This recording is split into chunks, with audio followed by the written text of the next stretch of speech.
Glória a Deus. Amém. Aqui ao fundo, eu coloquei essa imagem hoje, que chama A Verdade Desconhecida sobre a Graça. A verdade desconhecida sobre a graça. A graça, ela tem sido uma mensagem desconhecida na maior parte da cristandade. O conceito que se tem de graça, que é liberdade para pecarmos. Esse é o conceito, a prerrogativa daqueles que lideram as suas instituições, suas denominações com legalismo, que graça é liberdade para pecarmos. Muito pelo contrário, há uma mensagem aí no nosso canal que chama a lei morte, a graça luz. Então lá eu ensino algo sobre isso, que Paulo fala daqueles que pregam a lei, pregam as exigências, as ordenanças da lei, eles estão desligados de Cristo. Por quê? Porque o evangelho a ser pregado pela igreja de Cristo, a mensagem atual é a mensagem da graça. E essa semana, graças a Deus, eu tenho uma esposa muito dedicada à palavra, uma mulher sábia que está dentro de casa e sabe edificar a casa. E essa semana ela me fez refletir sobre aquilo que eu ensino e eu trago sobre a graça do Senhor. E essa semana, um desses dias, eu estava em casa ouvindo o Fernandinho louvar ao Senhor, quando o Espírito Santo expressou em mim, trouxe diante de mim o texto de Cristo e o seu suor se transformando em gotas de sangue. Há muitas passagens na Bíblia, Cristo realizando algumas coisas e acontecendo algumas coisas com Ele, uns fatos, e assim, são fatos fora do comum, são coisas fora do comum. Jesus andando por sobre as águas, multiplicando os pães. Nós damos nome a isso, as Escrituras dão nome a isso, a milagres. Milagre é a intervenção do sobrenatural no natural.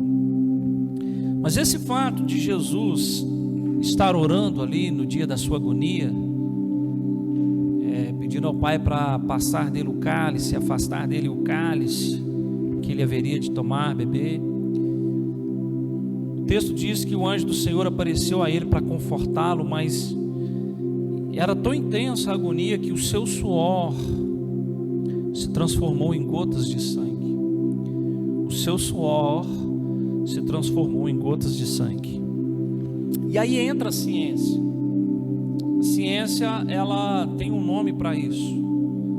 A ciência, ela dá um nome a tal fato, a tal acontecimento, quando o suor se transforma em gotas de sangue. Eu já ouvi falar de pessoas que foram mordidas por serpentes e o suor dela, ela começou a transpirar, o sangue sair pelo corpo. Eu já ouvi isso. Mas vamos ao fato, vamos às Escrituras, a verdade desconhecida sobre a graça. Existe o Novo Testamento, o Velho Testamento, a Velha Aliança, a Nova Aliança. O Velho Testamento se divide em 3, lei, profetas e salmos. Mas a Nova Aliança é um só, é a graça, o novo concerto, o novo pacto. A Velha Aliança era lembrada pela circuncisão do homem, porque Deus tratava com Israel, com uma nação só, os eleitos terrenal. E todo descendente de Abraão, todo homem, ele era circuncidado ao 8º dia. Essa era a marca dos eleitos. Mas na nova aliança, na graça, a circuncisão, ela é no nosso espírito.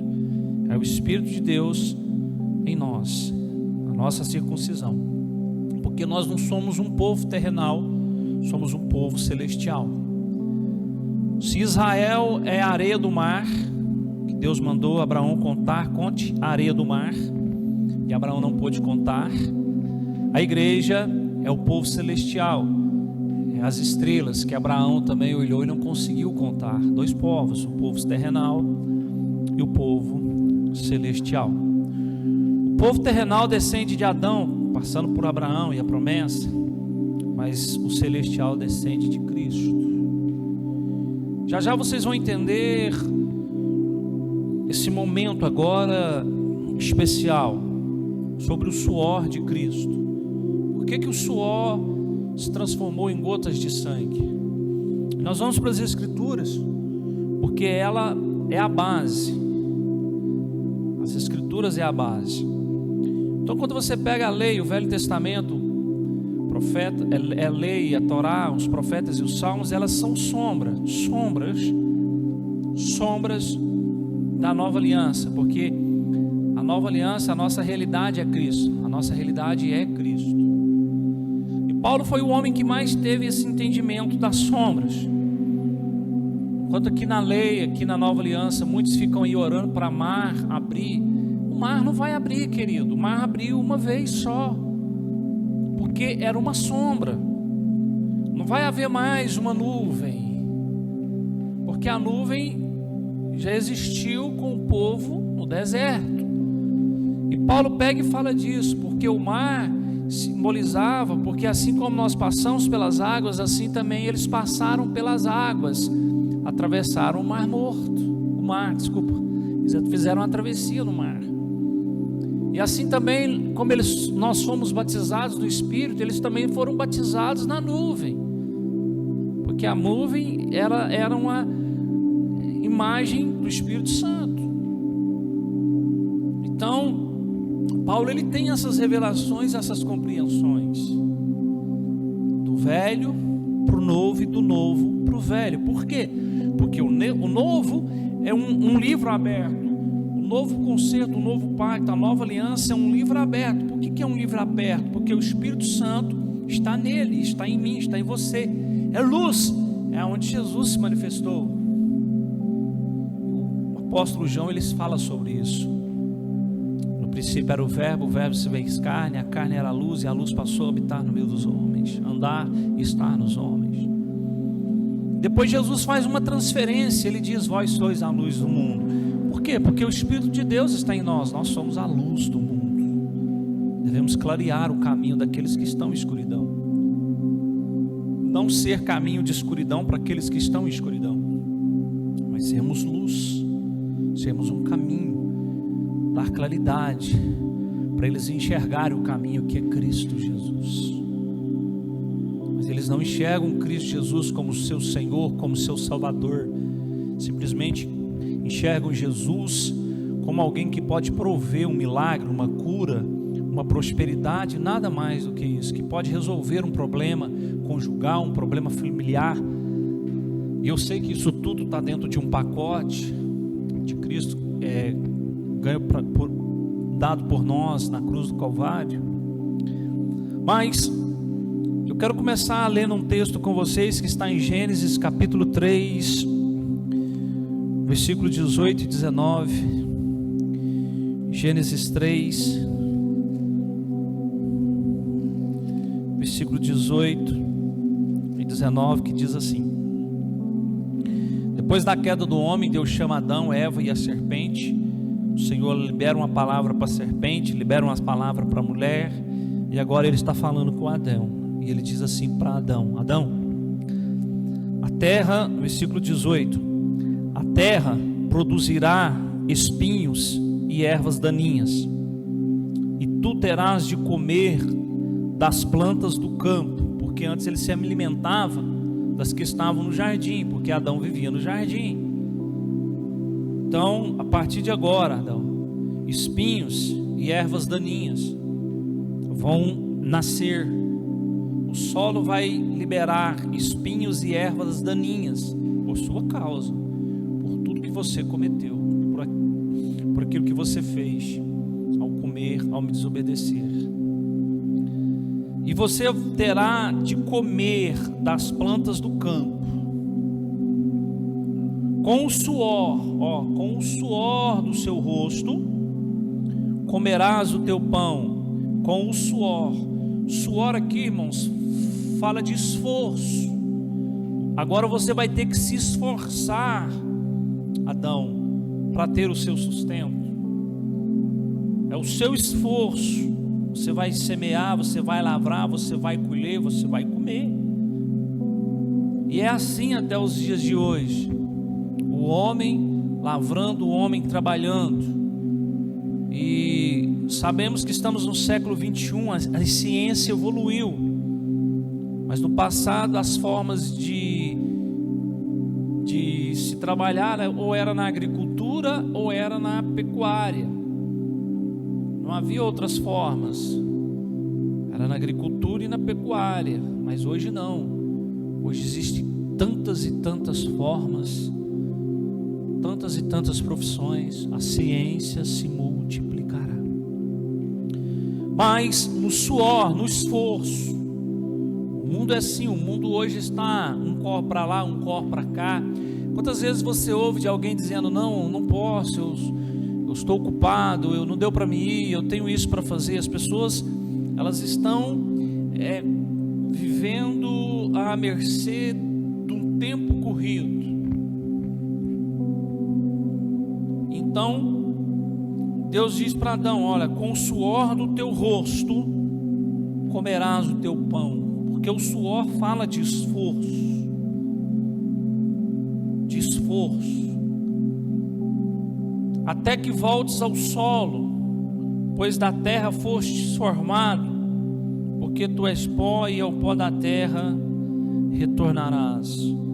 Então Deus diz para Adão: por causa de tudo que você fez, Adão, a terra agora é amaldiçoada, ela vai fazer crescer espinhos e abrolhos, ou ervas daninhas. Mas ao passo que para Adão ele diz: através do suor do seu rosto, do seu esforço, você vai cultivar a terra e ter o seu alimento. O que aconteceu aqui, irmãos? A graça, o favor de Deus não é de agora. O favor do Pai era desde o Éden para com Adão. Enquanto Adão viveu no Éden com Eva, Adão teve filhos, Adão teve momentos com Eva. Adão não adoecia, Adão vivia nu no paraíso, sem roupa. Eva também.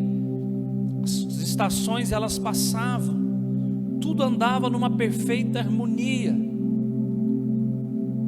Tudo estava em perfeita harmonia, não havia nada em desordem. Não, a terra estava em harmonia. Ele não adoecia, ele não padecia sobre enfermidades. Então Adão ele cai. Então ele sai debaixo da graça. Ele sai da graça, ele sai do favor do Pai, do descanso do Pai. Ele sai do descanso do Pai. E agora então ele tem que lavrar a terra, ele tem que se sustentar do seu esforço, do seu suor. E o suor aqui era a maldição, era uma punição, já era o castigo de Adão. O suor, o esforço, era o castigo. Trabalhar para Adão já era um castigo por causa da sua queda, por causa do que ele cometeu. E se passaram então, começaram a ser contados os anos e os tempos, as décadas, os séculos, os milênios. E então, cada vez mais, quanto mais o tempo era contado, mais o homem se distanciava de Deus por causa do pecado. E a ruína foi grande. Aí podemos ver o dilúvio, Sodoma e Gomorra e tantos outros fatos. E o homem cada vez mais se distanciando de Deus. Então morreram aqueles homens do princípio. Adão teve depois do pecado Caim e Abel. Caim matou Abel. Então Deus marcou a Caim carrinho ficou errante sobre a face da terra. Deus então deu graça a Eva e Adão, e eles tiveram um filho e puseram o nome dele de Sete. E Sete fala de perfeição. Então começou a levantar-se uma geração, porque Sete, ele reverenciou ao Senhor. E de Sete foram surgindo gerações, até chegar o Sete, Enoque, o homem que andou com Deus. E homens foram surgindo e se tornaram amigos de Deus, passaram a andar com Deus. E homens que viveram 800 anos, e o que mais viveu foi Matusalém, quase um dia de Deus, porque 1000 anos para Deus é como um dia, e um dia para Deus é como 1000 anos. Então foi o homem que quase viveu um dia de Deus, Matusalém. E no meio disso tudo, esses homens foram morrendo. Surgiu Noé, surgiu Jó, homens foram surgindo, até que Deus então faz uma aliança com Abraão. De Abraão então é estabelecida uma aliança terrena, descendentes da terra, onde surgiram os israelitas, das 12 tribos, vindas de Jacó, e toda a história que está aí, sabemos pelas escrituras. E o tempo vai passando, o tempo vai passando, o tempo vai passando, e o homem se distanciando de Deus. E profetas começam a dizer: não há um justo sequer, todos pecaram, todos falharam, instituídos estão na glória de Deus. E aí no velho pacto, o homem não subia, o homem descia. Os que morriam desciam para um lugar chamado Hades. E nesse Hades, que era um lugar intermediário, estava de um lado o lugar de tormento e do outro lado o seio de Abraão, porque era dividido pelo abismo. De um lado o lugar de tormento aonde o rico foi, e o abismo, e do outro o seio de Abraão para onde foi Lázaro. Então, na velha aliança, no velho pacto, os que morriam desciam. Eles desciam à sepultura, eles iam ou para o seio de Abraão, ou eles iam para o lugar de tormento. Então se passaram séculos e séculos e séculos, e vem Jesus, a promessa, o Filho de Deus, o Salvador, o Redentor, o homem incumbido de realizar, de propagar a remissão dos pecados. Que a mensagem era: arrependei-vos, porque é chegado até vós o reino dos céus. Então, quando Jesus vem, o segundo Adão, porque Paulo fala isso sobre o segundo Adão, e ele começa a propagar a sua mensagem. Aquele povo que era o seu povo, para o qual ele veio, desprezou o povo terrenal, Israel como nação. Então era necessário começar uma nação celestial, o povo dos céus, as estrelas que Abraão contou. Onde estava esse povo? Segundo Isaías, no seu livro, capítulo 65, Jesus, ele disse: fui buscado por um povo que não era o meu povo, mas passou a ser o meu povo e se tornou o meu povo, que eram os gentios. Então o Senhor, ele vai de encontro. Jesus vai para a cruz do Calvário.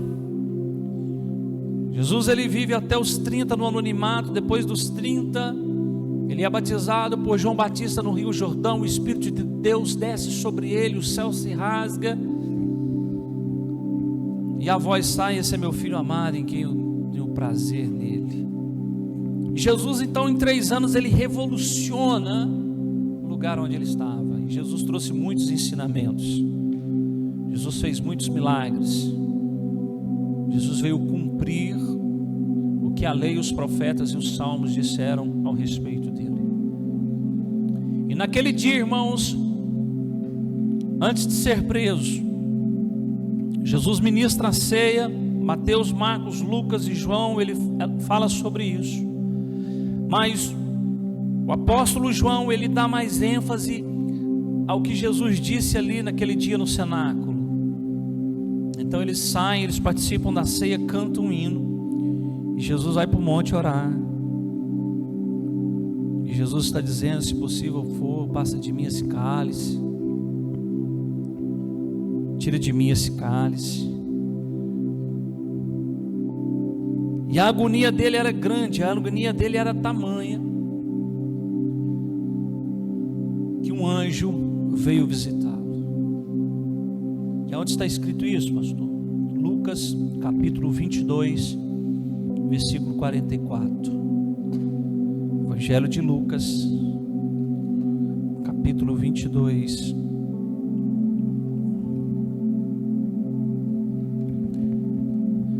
Evangelho de Lucas, capítulo 22.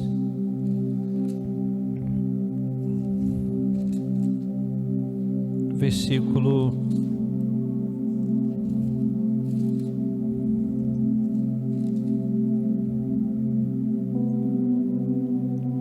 39 em diante. Lucas 22, 39. E retirando-se, seguiu como de costume para o Monte das Oliveiras, e os discípulos o acompanharam. Chegando ao lugar, Jesus lhes instruiu: orai para que não venhais cair em tentação. Então ele se afastou deles à distância de um tiro de pedra, ajoelhou-se e começou a orar: Pai, se queres, afasta de mim esse cálice, entretanto não seja feita a minha vontade, mas a que tu desejas.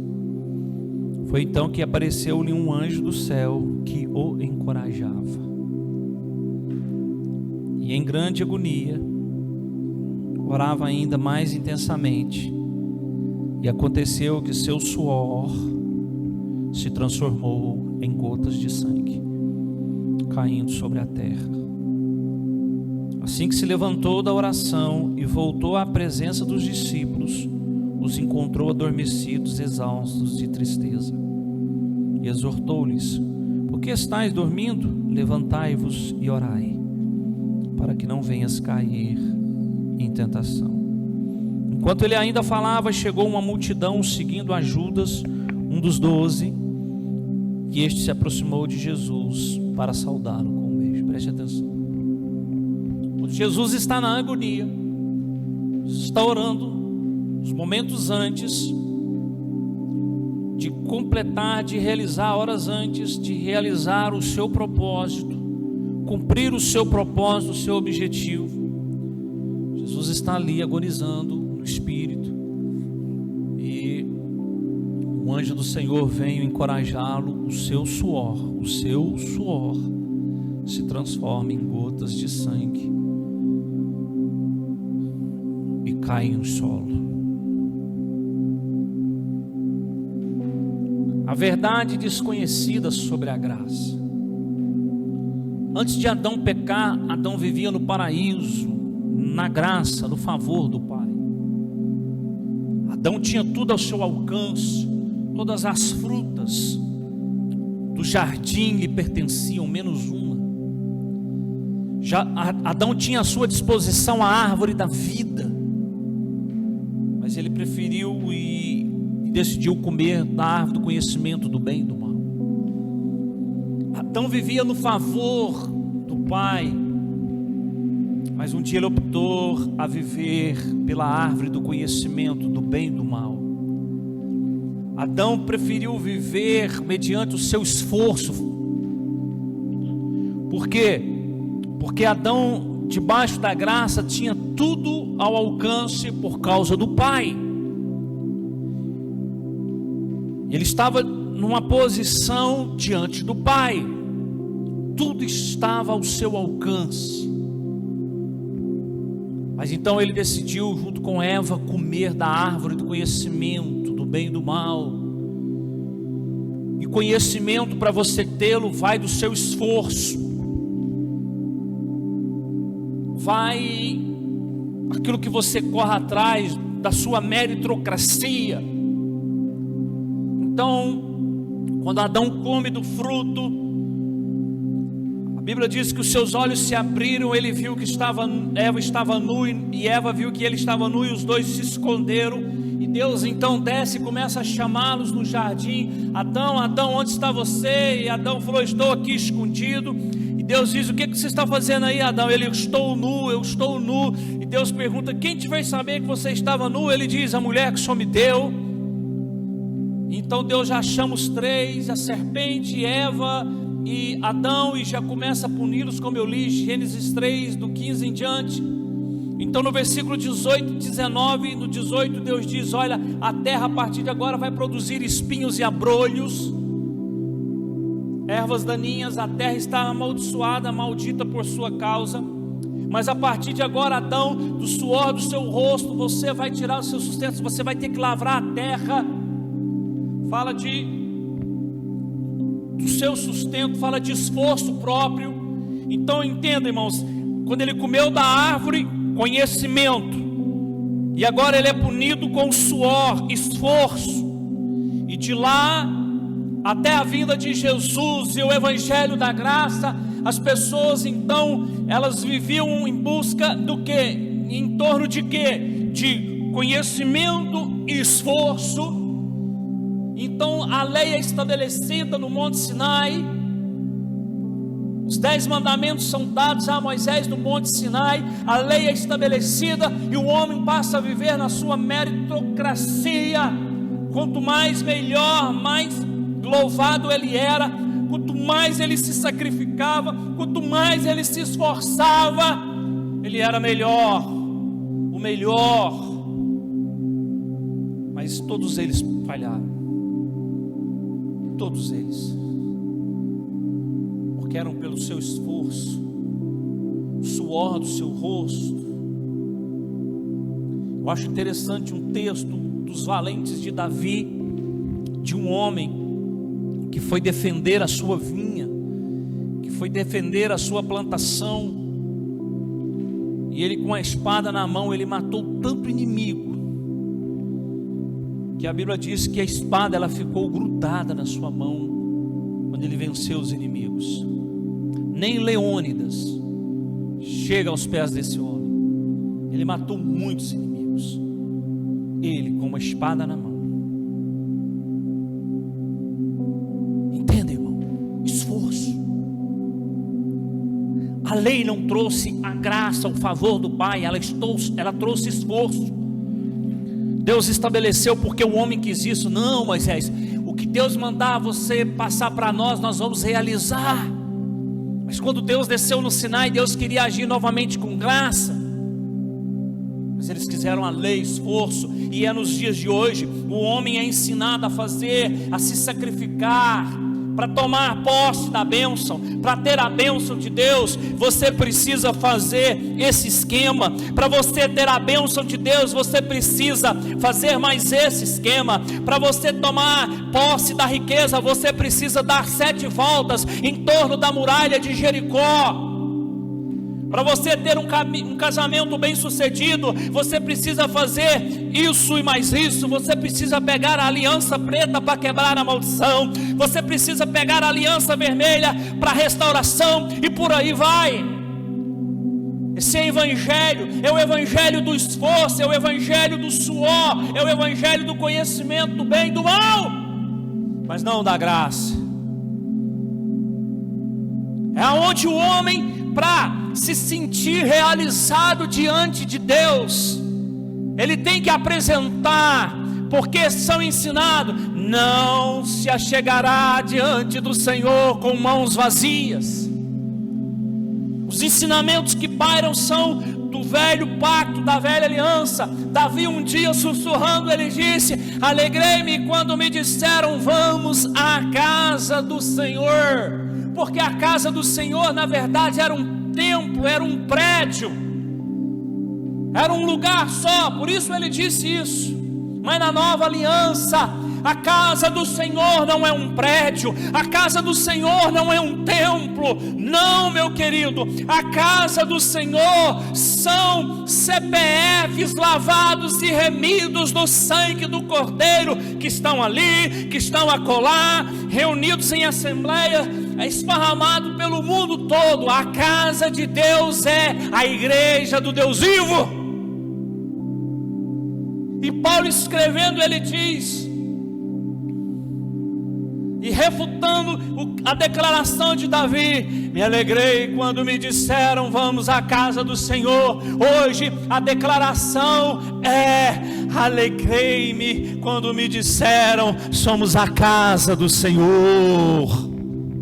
A minha alegria é porque eu sou a morada do Deus vivo, somos a morada do Altíssimo, porque o próprio Senhor declarou: não habitarei em templos edificados por mãos humanas, mas habitarei em templos edificados pelo meu Espírito. Somos essa casa, e essa casa está sendo construída sobre um alicerce, e esse alicerce é Cristo. E Ele deu os fundamentos através dos santos apóstolos e profetas. E essa casa está sendo construída. Então os santos apóstolos e profetas da nova aliança, da igreja, dos ministérios, disseram que nós somos esses tijolos que estão edificando essa casa, mas ela vai ser terminada. Então a minha declaração é: eu me alegro porque sou a casa do Senhor. Não porque vou à casa, porque prédio não é casa. Deus não se move mais em prédios. Deus se move em templos que Ele edifica através do seu Espírito. Mas está lá Jesus, orando ao Senhor,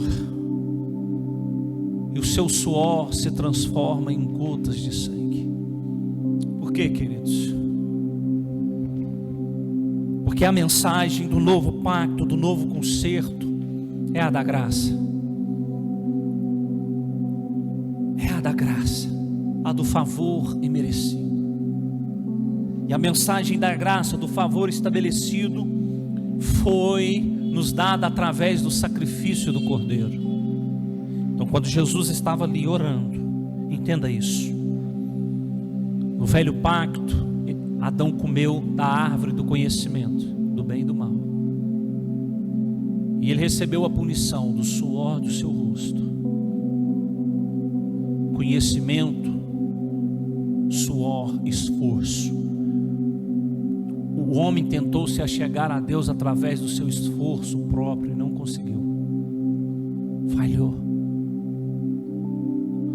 Nenhum homem hoje consegue se achegar a Deus através do seu esforço próprio, da sua meritocracia. Nada do que você faça, irmão, consiga fazer Deus te amar mais, porque Deus já te amou ao nível máximo, dando o seu Filho a ser sacrificado na cruz do Calvário. Porque Deus amou o mundo de tal maneira. E qual mundo? O mundo que jaz em trevas, porque todos viviam em trevas. Era esse mundo, o mundo daqueles que estão em trevas. Porque Deus amou o mundo de tal maneira, e ao amar esse mundo, Ele deu o seu Filho, a luz. E a luz clareou o caminho, que é a verdade, que é a vida. Então Jesus está ali suplicando: Pai, se possível, pôr a face de mim esse cálice, mas todavia seja a tua vontade, não a minha.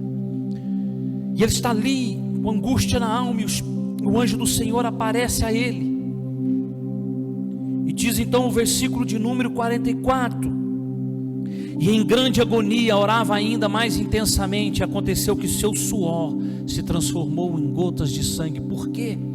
Porque ele está no seu esforço, ele está vivendo na lei, ele está ali no seu esforço, e agora o seu suor se transforma em gotas de sangue. Por quê? Porque o sangue é derramado na nova aliança, no novo concerto. O sangue sobrepõe o suor, o sacrifício humano, o esforço humano.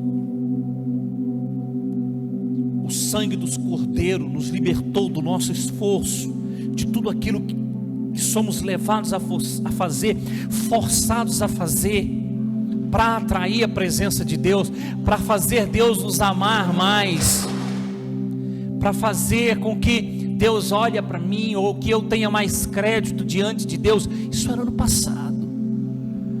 Porque na graça, filho, você é amado dele. Através do sangue que anulou, Cristo estava dizendo, quando o sangue dele se transformou em gotas de sangue, eu estou libertando vocês do esforço e do conhecimento, para que vocês então recebam da graça e da sabedoria. Porque Tiago escrevendo, ele diz isso sobre a sabedoria: se alguém não tem, peça a Deus que de graça ela dá. Mas ele nos deu a sabedoria.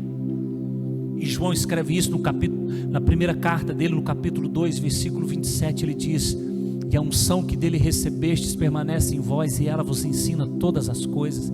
E essa sabedoria do alto é o Espírito de Deus em mim e em você. Porque somos a casa dele. Não é pelo meu esforço, não é pelo meu suor, não é por aquilo que eu faço, mas é por aquilo que ele fez. E o sangue de Jesus então está quebrando isso. O suor dele está se transformando em gotas de sangue. Por quê?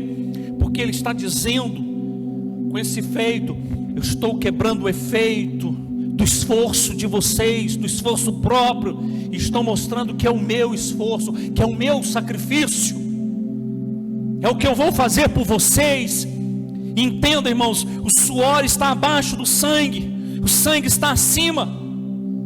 Não foi o sangue que se transformou em suor, foi o suor que se transformou em sangue. A maldição está sendo quebrada, a maldição da lei, do esforço físico, do esforço humano, do conhecimento humano. E conhecimento humano fala de inteligência, e a inteligência está nos homens. Mas na nova aliança, debaixo do pacto do Cordeiro, nós recebemos sabedoria. E aonde Paulo diz isso?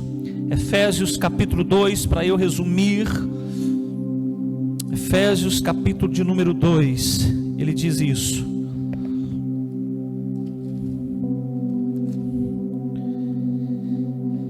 Efésios 2, versículo 1 em diante. Ele vos concedeu vida, estando vós mortos nas vossas transgressões e pecados.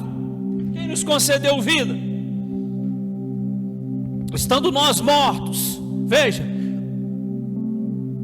conhecimento do bem e do mal, e do esforço, do suor, nos quais andastes no passado, conforme o curso deste sistema mundial, de acordo com o príncipe do poder do ar, o espírito que agora está atuando nos que vivem na desobediência. Veja, o apóstolo Paulo está falando, fazendo essa revelação. E Efésios é o livro da noiva, e está falando do passado, do que aconteceu, da queda. O homem que teve o conhecimento, porque ele comeu do fruto. Você aprenderá do conhecimento do bem e do mal. Ele comeu, e agora então ele passou a andar pelo seu esforço, pelo seu conhecimento, pelo seu esforço. Porque lá na frente, um homem chamado Nimrod se reúne e vamos levantar aqui uma torre. E Deus desce e confunde tudo. Confunde tudo. Então, o apóstolo Paulo, o Espírito Santo, no seu modus operandi, está trazendo esse ensinamento. E ele vos concedeu vida. Quando é que nós tivemos vida? É na nova aliança, é no novo concerto. Estávamos mortos, condição de mortos, e o que mais? Cheios de transgressões e pecados. Então ele nos deu vida. Versículo 3: anteriormente todos nós também caminhávamos entre eles, buscando satisfazer as vontades da carne, seguindo os seus desejos e pensamentos, e éramos por natureza destinados à ira. Veja, e éramos por natureza destinados à ira. No entanto, Deus, que é rico em misericórdia, por meio do grande amor com que nos amou. Veja, irmão, o seu suor, o seu esforço não faz Deus te amar mais do que Ele te ama, cara. Não adianta você plantar bananeira, fazer rodopio. Não Não estou dizendo que você tem que ser leviano, só estou dizendo que você precisa compreender a graça, porque a graça é uma verdade desconhecida para as pessoas do cristianismo. Porque a graça, ela nos pressupõe responsabilidade, e é isso. Então ele está dizendo: no entanto, Deus, que é rico em misericórdia, por meio do grande amor com que nos amou. Olha com que grande amor, qual que é a prova desse grande amor? O seu Filho na cruz do Calvário. Nada do que você faça, querido, nada do que os homens ensinam você a fazer, a dar ou praticar, vai fazer Deus te amar mais do que Ele te amou, ao ponto de dar o seu Filho a morrer na cruz do Calvário. Ele deu-nos vida com Cristo, estando nós ainda mortos em nossos pecados. E aí ele resume: portanto, pela graça sois salvos. O sangue que cobriu o suor. O suor fala de esforço. E até aquele dia o homem se esforçava para ser salvo. E Cristo estava dizendo: a partir de agora não, é pelo meu sangue. O meu sangue sobrepõe o esforço de vocês. É por aquilo que eu faço agora. É por aquilo que eu vou realizar. É por aquilo que eu vou suportar por vocês. Vocês vão receber vida. Vocês vão ser abençoados. Vocês receberão sabedoria. Vocês serão um povo celestial. Naquele dia ele quebrava e desfazia o jugo do conhecimento do bem e do mal e do esforço humano. Mas sabe qual é o problema? Às vezes no lugar que você está, te ensina sobre o seu esforço, a sua meritocracia. Isso já foi anulado, querido. Não é o que você faz, é o que Ele fez. Pela graça sois salvos, para revelar nas eras vindouras a suprema riqueza da sua graça, por intermédio da sua bondade para conosco em Cristo Jesus. Porquanto pela graça sois salvos por meio da fé, e isto não vem de vós, é dom de Deus, não vem mais do suor, é dom é dádiva, é presente de Deus. O sangue é o presente. Nós caminhamos pela graça. Nós temos entendido as verdades desconhecidas da graça. E a nossa mensagem é essa. Cristo nos tirou do domínio, do conhecimento humano e do esforço humano, e nos colocou debaixo da sabedoria do Espírito e do viver no descanso da graça. E voltando no capítulo 1, no versículo 3, Paulo inicia essa carta dizendo: bendito seja o Deus Pai de nosso Senhor Jesus Cristo, que nos abençoou com todas as bênçãos espirituais nas regiões celestiais em Cristo. Nele eu não sou, nele eu não vou ser abençoado, nele eu sou abençoado.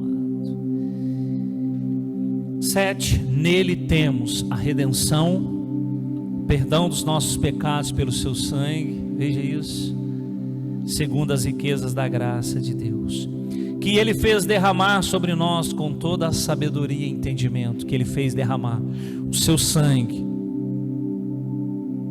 o suor se transformando em gotas de sangue, esforço humano e o conhecimento, a sabedoria divina. Nele temos a redenção, o perdão dos nossos pecados pelo seu sangue, segundo as riquezas da graça de Deus, que Ele fez derramar sobre nós com toda a sabedoria e entendimento, e nos revelou o mistério da sua vontade, de acordo com o seu bom propósito, que Ele estabeleceu em Cristo Jesus. Obrigado, Jesus,